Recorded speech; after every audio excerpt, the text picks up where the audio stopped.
a.m., 12 p.m., 4 p.m., 4 a.m., $2. And those was my split times when I was doing that. And, you know, at 4 o'clock, 12 o'clock, you know, I'm ready to go to bed. And, you know, I'm up till 4 till 12. I'm a 4-hour sleep. And then if you really want to say an issue, the issue was when you say you did it in 4 hours, it really wasn't every 4 hours. It was maybe, because if you got there 4 hours, then you had to ride for about an hour or whatever you had to do. And see, that was a situation. And then another issue that I was having was, okay, I'm married, I have a family, I'm busy, I got things to do, and I didn't plan enough to knock everybody out the park and say, no, I ain't doing all that, because, you know, I didn't prepare people for what I was doing and stuff, and, you know, there was obligations that I had. So what happened was I had to wait at 4 hours and then double it up. So that was jacking me up. So my body was going through some, I was literally going to quit by round 6. I was like, man, okay, David, I'll do it tomorrow, next week. But, you know, I call it the Holy Ghost.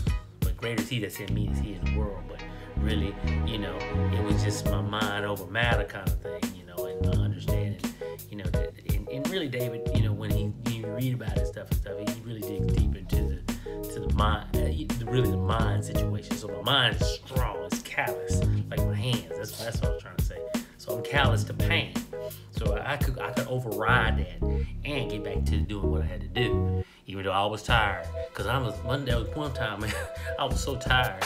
I was riding a bike, okay, on a stationary bike, okay, no, I didn't have the leg things on. I didn't have those band straps, but I was riding, right, and all of a sudden, I kept falling asleep, and I was like, what the heck going on with me? But I was literally riding, and I was kind of like a little asleep, and next thing I know, I would go, and I guess the theta sleep, I would catch myself like, dang, and this was going on for like the most of the whole ride, man. So by the time I got home, I went to sleep.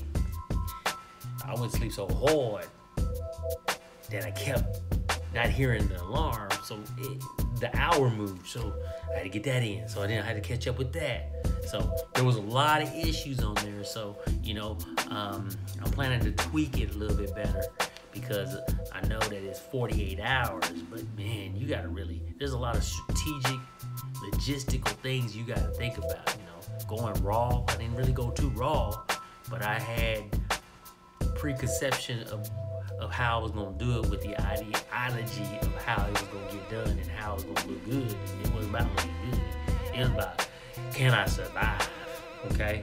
So that was kind of a lot of the issues, but there probably was even more. I know you might have had more issues going on with you, but whew, I was like, man,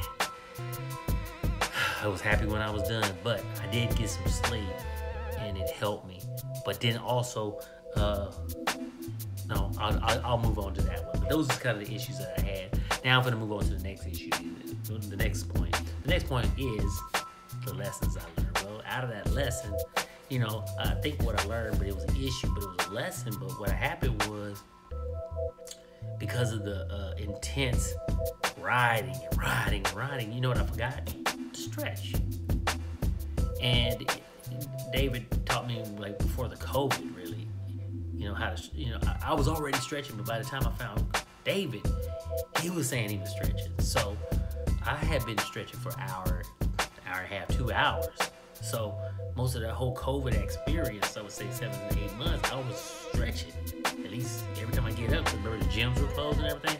So I became really flexible, really strong because of the weights that I used to lift. But then as time permitted, you know, I started learning endurance and changing my workouts to endurance. That I didn't really give up the stretching, but I just didn't go deep into the stretching.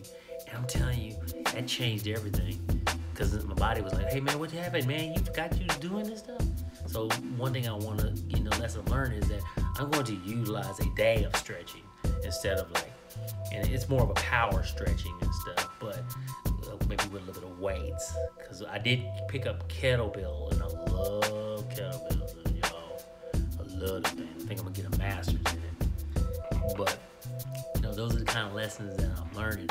I think one of the lessons that I told you was the issues that I need to have fuel. I need to start to either create my fuel or whatever. I mean, it'd be great if I had created my own health line stuff, because I know nowadays you can create your own stuff, and I can tweak it to my age group, 50 and stuff like that, because I really didn't need too much of pre-workout or anything like that, because one thing you didn't want to do is take pre-workouts 4 times and stuff like that. So I might have drank some coffee. Sometimes I just went raw, because I just